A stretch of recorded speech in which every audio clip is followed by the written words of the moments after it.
Y'all ever wonder why there are different blood types? Stick with me, I'm about to show you why. Before we get started, let me just say this. I might be about to really trigger some people, so if you feel like you want to get real disrespectful, go ahead and scroll now because I would really dislike if you were in the comments arguing with yourself. Only time people feel they need to argue is when they feel they need to prove themselves. I'm not doing that for anybody. Well, that is, of course, outside of what I'm about to show y'all right now. So before I get y'all the facts, let me make some things make sense to y'all through symbolism.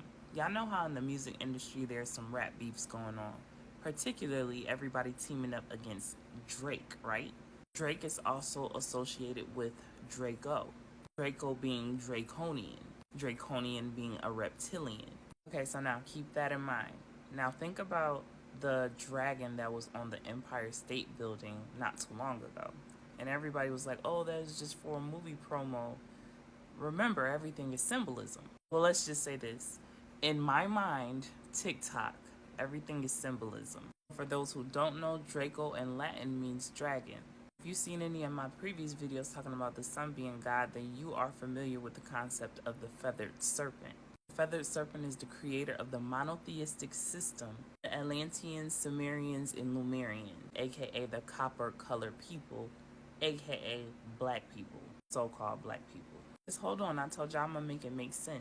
Now you have a brotherhood of the Dracos, aka the dragons, and the feathered serpents. In mythology, the serpent represents many different things, but the serpent also represents the copper color race. They're also referred to as the Naga serpents. You may have heard the Naga people. This is how the derogatory term for black people came about. They changed it from Naga to y'all know the rest. Okay, so with all that being said, with us knowing who wrote the Bible, does it now make sense as to why the serpent was depicted as evil? The serpent represents immortality, aka black don't crack. That's why you always hear that term. Way back in the day, the Anunnaki gods used to walk amongst the ones depicted as the serpents. They began merging DNA. Let me say this. Copper colored people have DEA, deoxyetheric acid. All other races have DNA, deoxyribonucleic acid. These molecules in our cells contain genetic information about us. This is where blood types come into play because the Rh negative blood is said to be reptilian blood. Anunnaki gods started interbreeding with the copper color race, aka the feathered serpent people. So in my previous video when I talked about Elohim, aka many gods, this is what I was referring to. You had many Anunnaki gods that were creating different species or different races of people, hence the reason for different blood types. Now bringing it back to the symbolism, especially in the music industry, this is where the they not like us come into play. They not like us can be interpreted many different ways. It can be interpreted on a scientific level, on an esoteric metaphysical level, or on a physical level. So to bring it full circle, in the Bible when they talked about being created in God's image, they were talking about mankind, a kind of man. Copper colored people are considered sons of God, God's son, because we are the people of the sun. When the Anunnaki merged or interbreeded with the copper colored race and created other races, that is where that Bible verse comes into play. You were created in our image, which means that you have us within you. So to answer everybody's question who's been DMing me and also putting it in my comments, did every race start off as black? No. Does every race have black within them? Yes. So-called black. Yes, because of eugenics. Now that we have all this cleared up, I'm going to go ahead and play a clip by B-Dell, who I love listening to. He's going to break down who's really running the show. It's just when you think you know, you have no idea. Because trust me, when I found this out, I was flabbergasted. Before I play this clip though, I think it's important to know, if you haven't watched my Son is God series, I truly urge you to do so. I also have a video breaking down my interpretation of the 144,000 and how that is a frequency. In order to reach that frequency, you have to reach true enlightenment. True enlightenment is the understanding that everything is you and you are everything. It means you are not separate from anything or anyone.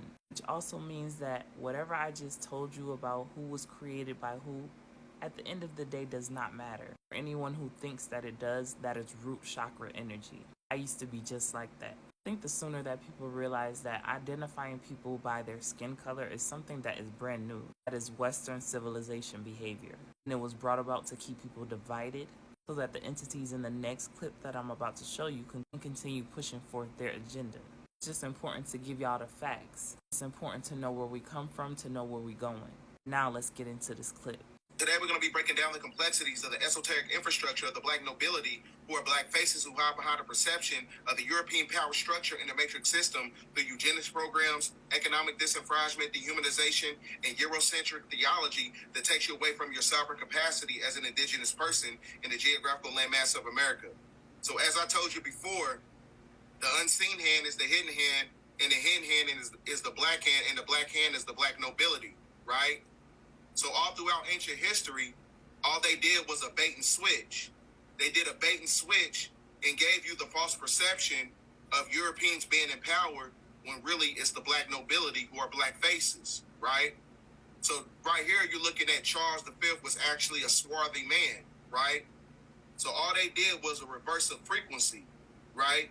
Inverted knowledge. In analogy and microbiology, you would know that you get the recessive from the dominant. You don't get the dominant from the recessive. So that you have to understand that they got their concepts of and ideologies of white supremacy from black people who was already on the planet way before them, because they wasn't created until 4086 BC, right?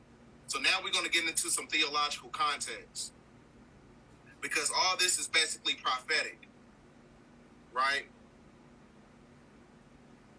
Now, when you go to the L's Holy Injil, which is basically a transliteration of the book of Revelation, and you go to Revelation 17:17, right? It says verbatim that the evil reptilian that is going to give their kingdom to the beast. Now, who is the beast, right? The beast is basically the personification of the Canaanite bloodline who was cursed with leprosy, and these are also connected to the Pflugerod bloodline, who have 6 ethergenetical properties that has the same DNA sequence as animals, right? So that's why I said, like, the beast is basically a personification of the cursed bloodline. The evil reptilian is the personification of the black nobility who are connected to the jealous god Enlil, right? The 200 fallen angels. So as y'all can see, nothing is what it seems. And as Bedell said, everything is inverted, which just means when they tell you it's up, it's really down. So in our mind, we thought that the 13 families were the ones running the show, when in reality it's the black reptilians. So in my previous video where I talked about them walking amongst us every single day, that's absolutely true, because we are them. If you know about duality, you know that there's good and bad in all things. So yes, while you have some negative reptilians, you also have benevolent reptilians. This is why they consider part of your brain the reptilian brain. Reptilian brain controls our instinctive behaviors such as sex, aggression, and power. 3 very things that we see in our society on a daily basis. As I mentioned to y'all previously, the true way to enlightenment is through love. So whether you're an original being created by Grandmother Aya herself, or if you were created by the Anunnaki gods by the way of eugenics, the true and only vibration is love. So instead of worrying about who created what or who was here first, come to the realization that you will never be free with that mindset. When you really open your eye, you will see we are all fighting the same entities. That within itself should wake you up. Let me know y'all thoughts in the comments. Also, let me know if you have any questions. As always, peace, love, and light, and gratitude for watching.